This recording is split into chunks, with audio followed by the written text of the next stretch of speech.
Halo, kita dari kelompok 4 akan membahas tentang Psikologi humanistik. di dalam video ini kita akan membahas mengenai Pengertian psikologi humanistik, Tokoh-tokoh psikologi humanistik, tiga karakteristik psikologi humanistik. dan pengaplikasian psikologi humanistik dalam pendidikan.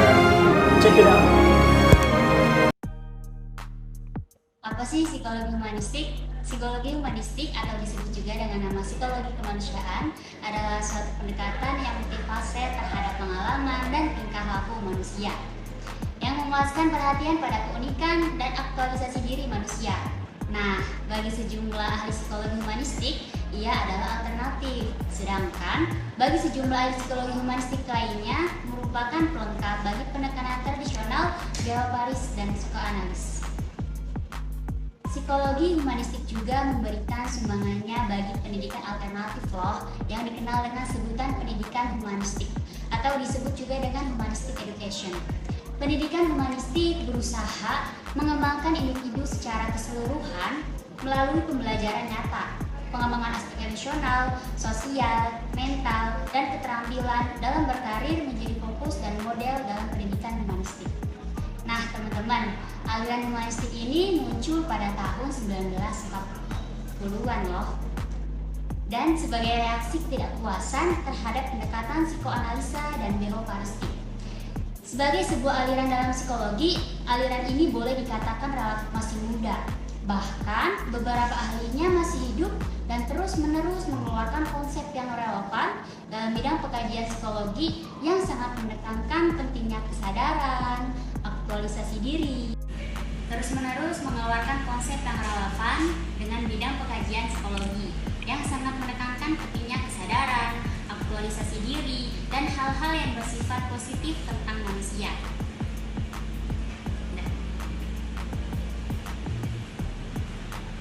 Dah.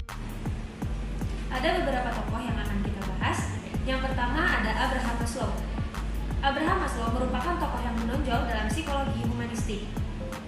Maslow juga berpendapat bahwa manusia memiliki kebutuhan hierarki, yaitu kebutuhan jasmania. Kebutuhan jasmania ini kebutuhan yang harus terpenuhi, seperti makan, minum, tidur, dan seks. Apabila kebutuhan ini sudah terpenuhi, maka muncullah kebutuhan keamanan seperti kesehatan. Lalu ada kebutuhan untuk memiliki kawan dan keluarga, dan kebutuhan harga diri.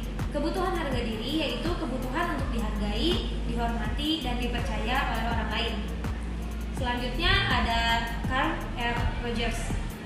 Rogers adalah seorang ahli psikologi humanistik yang gagasan-gagasannya berpengaruh terhadap pikiran dan praktek di semua bidang, khususnya dalam bidang pendidikan. Rogers mengutarakan pendapat tentang prinsip belajar humanistik. Ini meliputi hasrat untuk belajar, belajar yang berarti, belajar tanpa ancaman, belajar atas inisiatif sendiri, dan belajar untuk perubahan. Lalu selanjutnya ada Aldous Huxley.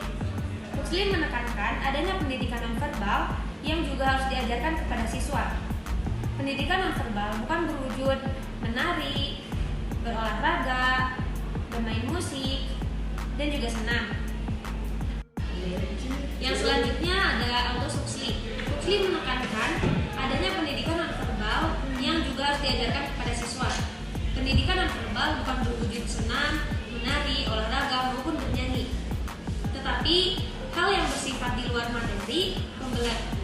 materi pembelajaran dengan tujuan menumbuhkan kesadaran seseorang.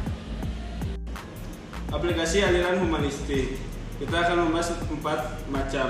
Yang pertama, open education atau pendidikan terbuka. Pendidikan terbuka adalah proses pendidikan yang memberikan kesempatan kepada murid untuk bergerak secara bebas di sekitar kelas dan memilih aktivitas belajar mereka sendiri. Yang kedua, cooperative learning atau belajar kooperatif. Belajar kooperatif merupakan fondasi yang baik untuk meningkatkan dorongan berprestasi murid. Dalam prakteknya, belajar kooperatif yaitu membuat kelompok-kelompok di antara murid. Yang selanjutnya yaitu independent learning atau pembelajaran mandiri. Pembelajaran mandiri, proses pembelajaran yang menuntut murid menjadi subjek yang harus merancang, mengatur, dan mengontrol kegiatan mereka sendiri secara bertanggung jawab. Yang selanjutnya, yang terakhir yaitu student center learning, belajar yang terpusat pada siswa. Student Centered Learning atau disingkat SCL. 3. Dan yang terakhir yaitu Student Centered Learning, belajar yang terpusat pada siswa. Student Centered Learning yang disingkat SCL merupakan strategi pembelajaran yang menempatkan peserta didik secara aktif dan mandiri yang bertanggung jawab atas pembelajaran yang dilakukannya. Jadi itu 4 aplikasi humanistik dalam pendidikan. Terima kasih. Miss V. 3 karakteristik psikologi humanistik. Yang pertama, menganggap penting pengalaman subjektif. Lalu yang kedua, meyakini bahwa manusia memiliki kebebasan untuk memilih perilaku dan tidak dibatasi oleh pengalaman masa lalu ataupun batasan lingkungan yang ada. Lalu yang ketiga, mengakui adanya pengaruh makna, nilai-nilai yang diyakini seseorang terhadap perilaku manusia. Kesimpulan psikologi humanistik. Psikologi humanistik merupakan psikologi tentang manusia seluruhnya yang diperoleh berdasarkan studi terhadap orang-orang yang sehat, berfungsi sepenuhnya dan kreatif.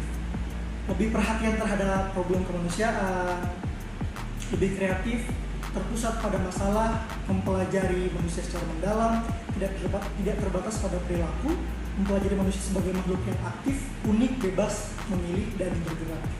Psikologi humanistik sudah ada sejak zaman Yunani kuno, abad pertengahan, masa Renaissance sampai dengan awal abad ke-20.